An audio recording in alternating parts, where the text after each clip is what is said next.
Hey y'all, I've always believed that a house is more than just walls and a roof. It's the backdrop for our lives, where we gather, where we grow, and where our most cherished memories are made. That's the magic of design. And at the very heart of that magic is the architect. They are the dreamers.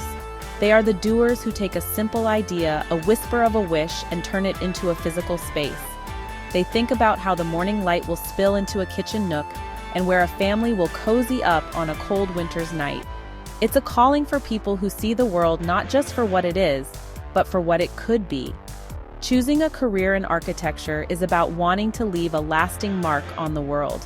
Think about your favorite building, an old library with soaring ceilings, a modern home perfectly connected to nature. An architect envisioned that. They solved the puzzle to make it beautiful, functional, safe. It's a profession for those who love to blend art with science, creativity with logic. You're not just drawing lines on paper, you are crafting the future spaces where people will live, work, and find joy. It's a profound responsibility, but oh, what a rewarding one it is. The appeal is deeply personal. For some, it's the love of sketching, model making. For others, it's the thrill of solving complex problems like fitting a family's wish list into a challenging lot. You see it all the time on projects. The initial architectural plans are the foundation for everything that follows. A great architect listens to a family's story and translates it into a home. They are part artist, part engineer, part psychologist, part visionary. It's a career for people who are endlessly curious and passionate about making life better through thoughtful design.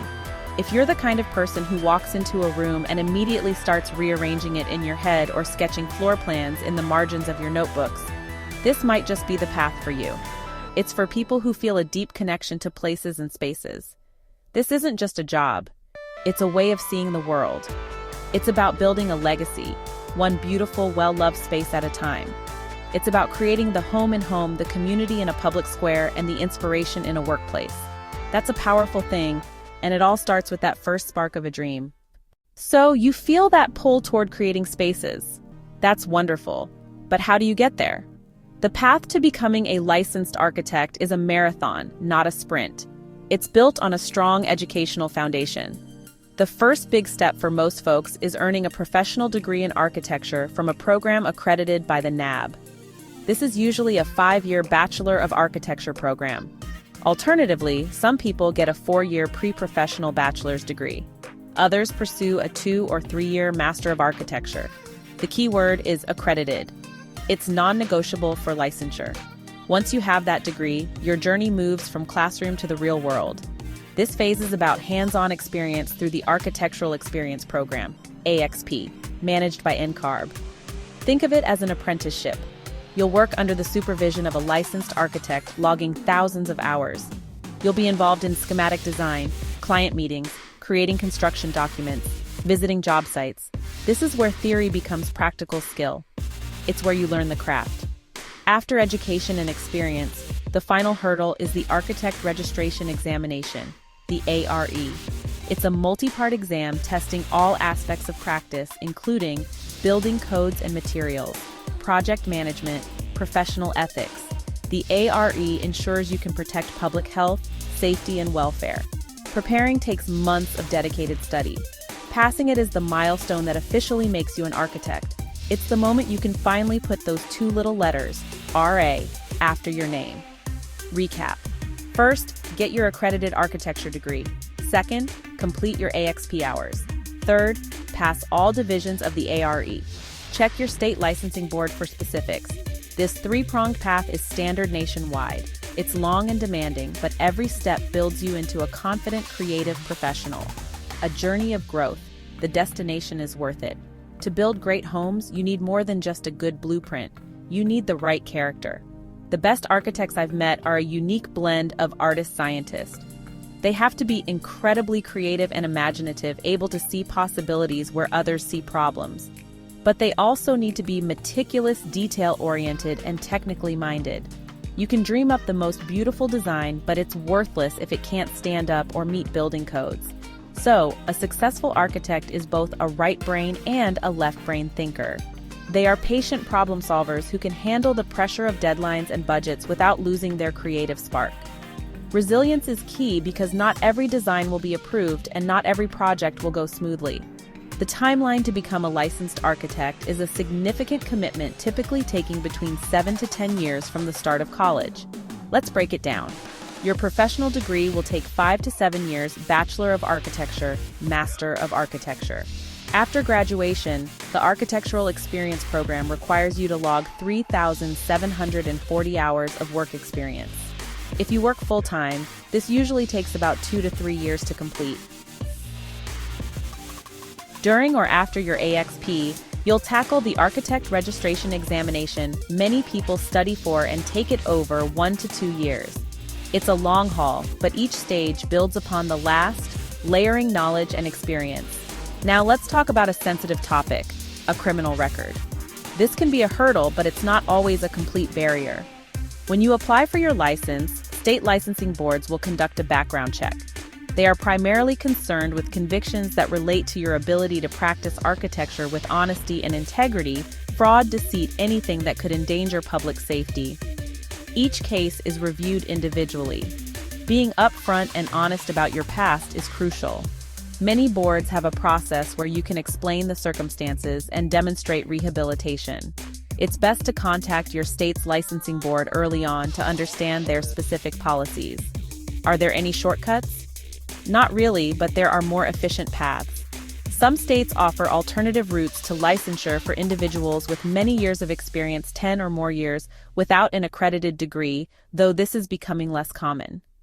Another strategy is to start logging AXP hours while you're still in school. Many programs allow this, which can give you a head start and shorten the post-graduation timeline. However, there are no shortcuts to the knowledge and skill required. Trying to rush the process can leave you unprepared for the complexities of the profession. The long road is there for a reason, to ensure you are truly ready to take on the immense responsibility of designing the world we live in. Once you have your degree, or even while you're still earning it, you'll be looking for a place to put those skills to work. Architects are needed in all sorts of places. Most traditional, work for an architecture firm. Small boutique firms that specialize in custom homes. Massive international firms that design skyscrapers, airports, and entire city blocks. Gensler, Hawk Perkins, and Will Smaller firms provide a more intimate setting where you might get more hands-on experience. Beyond private firms, government agencies hire architects for public buildings, schools, libraries, civic centers. Construction companies often have in-house architects. Real estate developers hire in-house architects too. Big corporations also hire architects. Tech companies, retailers. When they look at your resume, they're looking for more than just a degree. A strong portfolio that really shows off your design sense. Technical skills in software like AutoCAD, Revit, SketchUp, and any internship or work experience you have. When you land an interview, remember that it's a two-way street. They are trying to see if you're a good fit for their team, and you're trying to see if their company culture is a good fit for you. Be prepared to walk them through your portfolio. Don't just show the finished product, tell the story behind each project. What was the problem you were trying to solve? What was your creative process? What challenges did you face? This shows them how you think. Do your homework on the firm, know their work, know their style, and know their values. Ask thoughtful questions about their projects, their team dynamic, and what a typical day looks like for a new hire. Show genuine enthusiasm for what they do. Let's talk about the pros and cons of this career. On the plus side, it's incredibly creative and fulfilling. You get to see your ideas become tangible realities that people interact with every day. There's a lot of variety, with every project bringing a new set of challenges. The biggest cons are the long hours, the stress of deadlines and budgets, and the fact that the pay, especially early on, may not be as high as in other professions with similar education requirements. It can also be tough when a client rejects a design you've poured your heart into. It's a career of high highs and low lows, and it really requires a true passion to navigate it all. After you've been in the field for a while, you'll come to a fork in the road. Do you continue to climb the ladder at an established firm, or hang your own shingle and start your own business? Working for a company offers stability. You get a steady paycheck, benefits, you don't have to worry about finding the next client, managing the books. You can focus purely on the design work. In a larger firm, you may work on prestigious, large-scale projects you couldn't access on your own. The trade-off is less creative control. You're working within the firm's style for their clients, not always on passion projects. Starting your own firm is the ultimate act of creative freedom. It's just like when any person who started their own company. It's scary and a ton of work, but it's yours. You get to choose your projects, define your design philosophy, build a brand that reflects your values. You are the boss. You also become the accountant, the marketing department, the HR manager, the salesperson. The financial risk is high, and the hours can be even longer at first as you build clients and reputation. If you go out on your own, start small and be prepared. You need more than design skills. You need a solid business plan. Understand your local market, figure out your niche, start networking like crazy. Most small firms start through word of mouth and personal connections. Handle the legal and financial side, registering your business, getting liability insurance, setting up accounting systems. Don't be afraid to ask for help. Hire a good accountant, consult with a lawyer. Your reputation is everything.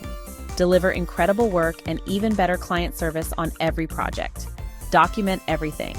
Take photos of your process, not just the finished product. Visit construction sites and learn from the builders. The best architects understand how things are actually put together. Never stop learning. Materials, technology, building codes change all the time. Stay curious. Go to lectures, read trade magazines, travel, look at buildings. Your education doesn't end with your license. Observe, learn, pour that knowledge back into creating beautiful spaces for people. That's the heart of it all.